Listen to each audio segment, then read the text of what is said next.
Question number 3. Let's see if I can move that over a little bit. There we go. Question number 3 says 100 offices needed to be painted. There's our number 100 again. 100, we're talking about percents. There's 100%. There's 100 offices.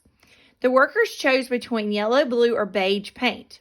They decided that 45% of the offices will be painted yellow. So I'm going to go ahead and fill that into my table. It says 45% of the offices. 45% of 100. Since percent means out of 100, that's 45 out of 100 offices will be painted yellow. So up here for yellow, I've got 45%. All right, 28% will be painted blue. 28% are blue. And the remaining offices will be painted beige. So how many are remaining? Remember, there's 100 offices.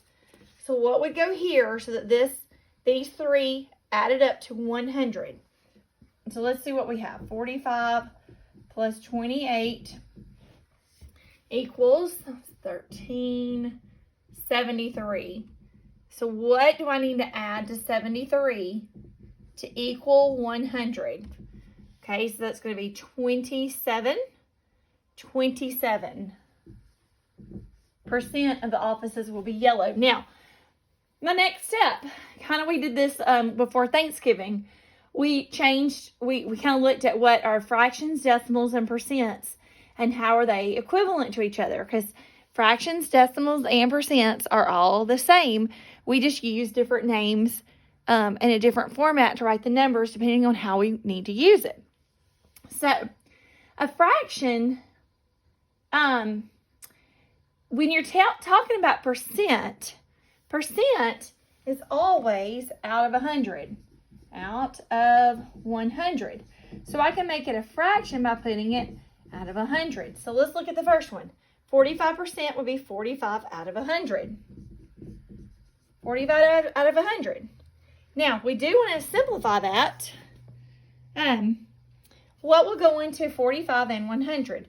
Well, they end in a 5 and a 0, so let me simplify it by 5. Okay, 45 divided by 5 is 9. 100 divided by 5 is 20. Can I simplify that anymore? 9 and 20?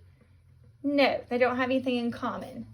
So, 9 out of 20 is the fraction. Right, the decimal.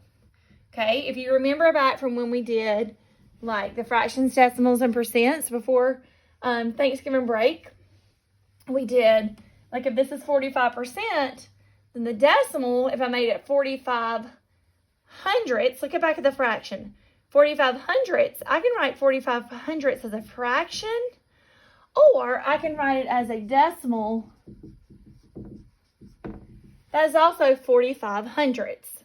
So you're just going to take this and divide it by 100. This is also 45 divided by 100. And this is 45 divided by 100. 45 hundredths. That's what we say. 45 hundredths.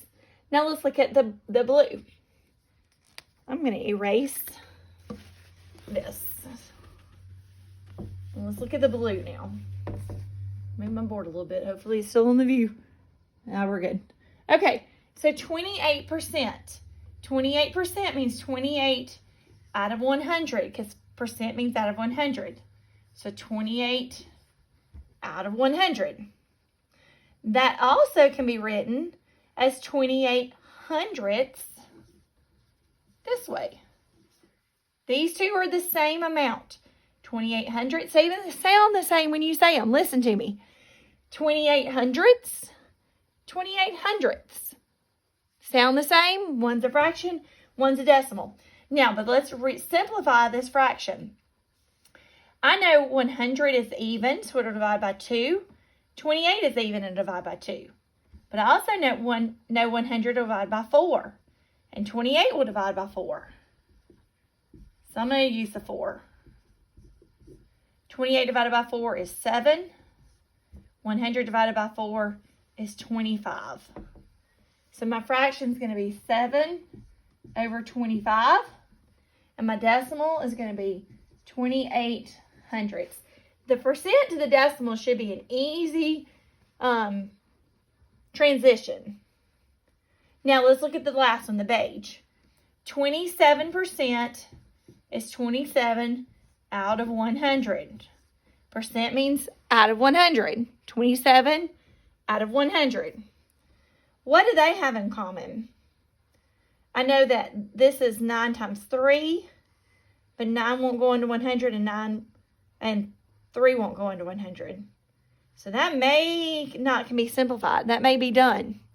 No common factors there. So 27 out of 100. And the decimal, 27 hundredths, can also be written in decimal form. 27 hundredths. All right, you're going to finish this assignment. You've got 3 more, like this one, where you change them from fractions to decimals to percents. Okay.